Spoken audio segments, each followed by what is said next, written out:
നമസ്കാരം. Raf talk ഫുട്ബോളിലേക്ക് എവർക്കും സ്വാഗതം. വേൾഡ് കപ്പിന് പോകുമ്പോൾ ടാലൻ്റ് കൊണ്ട് മാത്രം കാര്യമില്ല, അത് വേണം. ആ കിരീടം ചൂടണമെന്ന് വലിയ അഭിനിവേശമുള്ള, അതിനായിട്ട് സർവം സമർപ്പിച്ച് ടീമിനായിട്ട് പോരാടാൻ കെൽപ്പുള്ള ആളുകളെയാണ് തനിക്ക് വേണ്ടത് എന്ന് കാർലോ അഞ്ചലോട്ടി തൻ്റെ നയം വ്യക്തമാക്കുകയാണ്.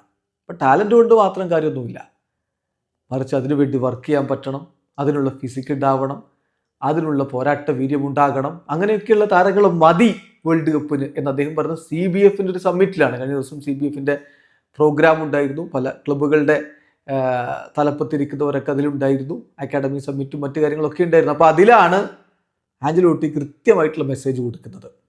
അതിൽ അദ്ദേഹം വിശദമായിട്ട് തന്നെ പറയുന്നുണ്ട്. അതായത് അടുത്ത വേൾഡ് കപ്പിന് പോകുമ്പോൾ ഏത് പ്രൊഫൈലുള്ള കളിക്കാരെ താൻ എടുക്കും, എങ്ങനെയുള്ള കളിക്കാരെ ആയിരിക്കും താൻ ടീമിലേക്ക് എടുക്കുക, അതാണ് അദ്ദേഹം പറഞ്ഞത്. അദ്ദേഹം പറഞ്ഞത് ടാലൻ്റ് അലോൺ ഈസ് ഇനഫ്.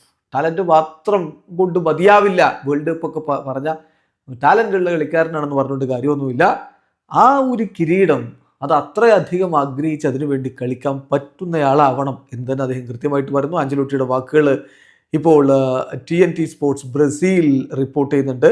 അദ്ദേഹം പറയുന്നത്, എനിക്ക് ടീമിലേക്ക് വേണ്ട താരങ്ങൾ അവർ ബെസ്റ്റ് ആവുക എന്നുള്ളത് മാത്രമല്ല, മറിച്ച് വേൾഡ് കപ്പിലേക്കൊക്കെ പോകുമ്പോൾ ആർക്കാണ് വേൾഡ് കപ്പ് വേണ്ടത്, വേൾഡ് കപ്പ് കിരീടം എനിക്ക് വേണം എന്നുള്ള അതിയായ ആഗ്രഹമുള്ള താരങ്ങളെയാണ് എനിക്ക് വേണ്ടത് എന്ന് പറഞ്ഞാൽ അവിടെയാണ് ഒരു ഗ്രേറ്റ് പ്ലെയറും ലീഡറും തമ്മിലുള്ള വ്യത്യാസം.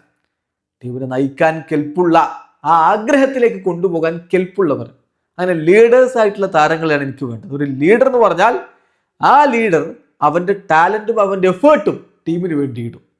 അങ്ങനെ എഫേർട്ട് ടീമിന് വേണ്ടി ഇടാൻ പറ്റുന്ന താരങ്ങൾ മതി വേൾഡ് കപ്പിന് എന്നാണ് കാർലോ അഞ്ചലോട്ടി പറയുന്നത്. അതായത് വലിയ ടാലൻ്റൊക്കെ ഉണ്ട്, അലസനായി അങ്ങനെ പോകുന്ന ആളുകളൊന്നും വേണ്ട. നല്ല ഫിസിക്കൊക്കെ ഉള്ള, നന്നായിട്ട് മുട്ടി നിന്ന് പോരാടാൻ കെൽപ്പുള്ള, തൻ്റെ ടാലൻറ്റും തൻ്റെ മികവും ഒക്കെ ടീമിനായിട്ടിട്ട് വേൾഡ് കപ്പിനായിട്ട് ഇറങ്ങി അങ്ങ് പോരാടാൻ കെൽപ്പുള്ളവരും മാത്രം മതി എന്ന് അഞ്ചലോട്ടി പറയുമ്പോൾ പലർക്കും വേൾഡ് കപ്പ് ടീമിൽ ഇടം പിടിക്കാൻ ഇത്തിരി ബുദ്ധിമുട്ടാവും എന്ന കാര്യം ഉറപ്പാണ്. വീഡിയോ അവസാനിക്കുന്ന ഫുട്ബോൾ ലോകത്ത് കൂടുതൽ വിശേഷങ്ങളുമായി റാഫ് ടോക്സ് എത്താം.